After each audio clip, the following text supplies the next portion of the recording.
জ্বর, তাই না? নামটা শুনলেই কেমন গা শিরশির করে ওঠে, শরীর গরম, কাঁপুনি দিয়ে শীত লাগা, এই অস্বস্তিকর অনুভূতিটার সাথে আমরা সবাই কম বেশি পরিচিত। কিন্তু কখনো কি ভেবে দেখেছি এই যে এত সাধারণ একটা ব্যাপার, এর পেছনে আমাদের শরীরে ঠিক কী ঘটে? চলুন আজ সেই গল্পটাই জানা যাক। তো আজকের প্রশ্নটা ঠিক এটাই, জ্বর আসলে কেন হয়? এটা কি শুধুই একটা রোগ বা অসুস্থতার লক্ষণ, নাকি এর পেছনে আমাদের শরীরেরই অন্য কোনো উদ্দেশ্য আছে? চলুন ধাপে ধাপে এর রহস্যটা ভেদ করা যাক। জ্বরের পুরো ব্যাপারটা শুরু হয় বলতে পারেন আমাদের শরীরের একটা নিজস্ব অ্যালার্ম সিস্টেম থেকে।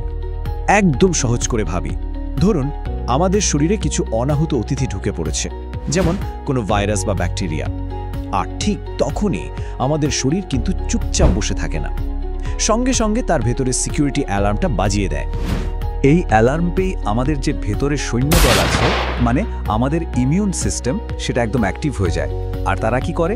তারা রক্তের মধ্যে দিয়ে কিছু জরুরি রাসায়নিক সংকেত বা বলতে পারেন মেসেজ পাঠিয়ে দেয়। আর সেই মেসেজের ঠিকানা একটাই, আমাদের মস্তিষ্ক। এখন এই সিগন্যালগুলো মস্তিষ্কের ঠিক কোন জায়গায় যায়? সোজা চলে যায় আমাদের শরীরের সেন্ট্রাল কন্ট্রোল রুমে, মানে ব্রেইনের থার্মোস্টেটের কাছে। এই কন্ট্রোল সেন্টারের একটা বেশ গালভরা নাম আছে, হাইপোথ্যালামাস। সহজ কথায় এটা হলো আমাদের শরীরের তাপমাত্রা নিয়ন্ত্রণের সুইচ। ঠিক যেমন আমাদের ঘরের এসির রিমোটে একটা টেম্পারেচার সেট করা থাকে, হাইপোথ্যালামাসও ঠিক সেভাবেই আমাদের শরীরের স্বাভাবিক তাপমাত্রাটা ধরে রাখে। তো যখন ইমিউন সিস্টেমের পাঠানো ওই জরুরি মেসেজটা হাইপোথ্যালামাসের কাছে পৌঁছায়, ও সঙ্গে সঙ্গে বুঝে যায়, ও আচ্ছা, শরীরে তাহলে শত্রু ঢুকেছে, এখনই কিছু একটা করতে হবে। আর সেই ব্যবস্থাটা কি? খুবই ইন্টারেস্টিং। হাইপোথ্যালামাস তখন আমাদের শরীরের তাপমাত্রার যে ডিফল্ট সেটিংটা আছে সেটাকে ইচ্ছে করে বাড়িয়ে দেয়। ধরুন থার্মোস্ট্যাটটা 98.6 ডিগ্রি থেকে ঘুরিয়ে 102 ডিগ্রিতে সেট করে দিল। কিন্তু মুশকিল হলো আমাদের শরীরের তাপমাত্রা তো তখন 98.6 রয়ে গেছে। ফলে কি হয়? ব্রেনের কাছে মনে হয়, আরে শরীর তো বড্ড ঠান্ডা। আর এই ঠান্ডা ভাবটা কমাতেই শরীর তখন কাঁপুনি দিয়ে নিজেকে গরম করার চেষ্টা শুরু করে। আচ্ছা, এখানেই তো সেই অদ্ভুত ব্যাপারটা ঘটে, তাই না? শরীরের ভেতর তাপমাত্রা বাড়ছে, অথচ আমাদের কাঁপুনি দিয়ে শীত লাগছে। এমনটা কেন হয়? প্রশ্নটা আসেই মনে।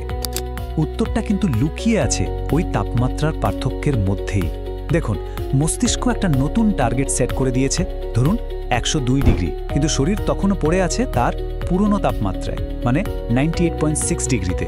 এই যে লক্ষ্যের সাথে বাস্তবতার একটা ফারাক, ঠিক এই ফারাকটাই আমাদের শরীরে শীতের অনুভূতি তৈরি করে। তার মানে কি দাঁড়ালো? ওই যে কাঁপুনি, ওটা কিন্তু রোগের কোনো লক্ষণ নয়, ওটা আসলে আমাদের শরীরের একটা দারুণ কৌশল। শরীর নিজেকে গরম করে ওই নতুন টার্গেটে পৌঁছানোর জন্য আপ্রাণ চেষ্টা করছে। এত কিছু জানার পর সেই গোড়ার প্রশ্নটায় আবার ফেরা যাক।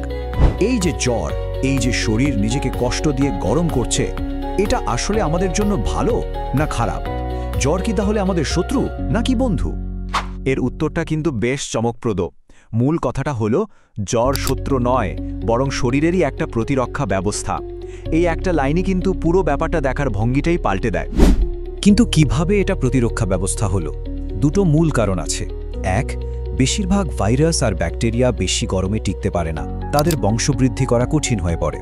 আর দুই, এই বাড়তি তাপমাত্রা আমাদের নিজেদের সৈন্যদল, মানে ইমিউন সিস্টেমকে আরও শক্তিশালী আর দ্রুত কাজ করতে সাহায্য করে।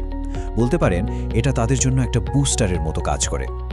তবে হ্যাঁ, একটা কথা কিন্তু মাথায় রাখতেই হবে, জ্বর আমাদের বন্ধু হলেও সব সময় নয়।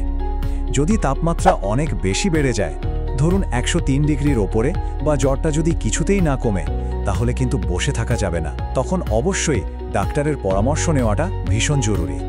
তো সবটা জানার পর পরের বার যখন জ্বর আসবে, তখন হয়তো অস্বস্তি লাগবে, কিন্তু হয়তো ব্যাপারটাকে আর আগের মতো শত্রু বলে মনে হবে না, বরং মনে হবে আমাদের শরীর তার নিজের সুরক্ষার জন্য একটা অসাধারণ লড়াই চালাচ্ছে। বিষয়টা কিন্তু আসলেই ভাবার মতো, তাই না?